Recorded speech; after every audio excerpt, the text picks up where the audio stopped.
Itimat Cagayan, benteng bigas meron na idanon iti probinsya. Kang runan agnumar iti daytoy dagiti senior citizen. Kabiyatan na Department of Trade and Industry nang isangkat iti joint monitoring ken advocacy activity kadagiti business establishment. Dayta kanda duma report iti panagsubsubli ni Dayan Monica Tukay.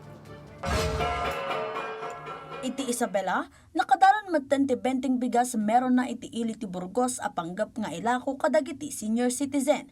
Mabalin ang makagatang dagiti senior citizens ti aging 30 kilos a bagas tunggal bulan ken 10 a kilomet ti maximum a magatang da tunggal aldaw.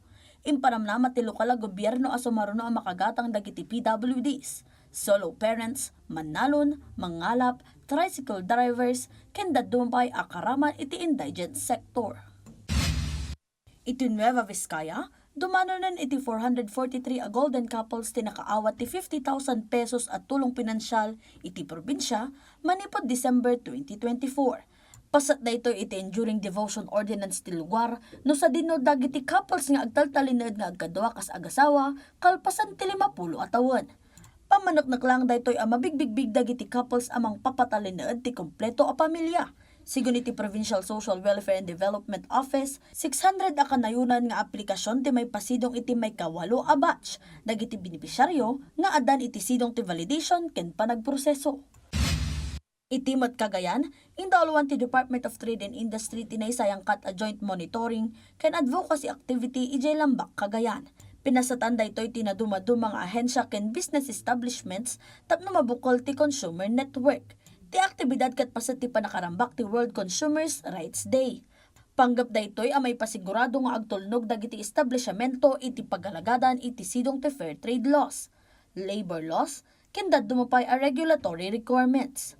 Karaman ana inspeksyonan dagiti hardware, vape shop, service and repair shop, merkado publiko, groceries, restaurants, drugstores, transportation terminal, ken dumapay a negosyo. Ken iti Batanes, nailukatan iti publiko ti Kabarbaro a Batanes General Hospital Medical Warehouse. Agserbi ti pasilidad a warehouse para kadagiti agas ken medical supplies. Ti pasilidad ket mangisigurado a dagiti critical resources ket agtalinaed a masalakniban ken may danon uray pay kadagiti nakaro a karit a may naig iti panyempo. Tinasaw a pasilidad ket naipasdak iti sidong ti Health Facilities Enhancement Program. Dayan Monica Tukay para iti Pambansang TV, iti Baro a Pilipinas.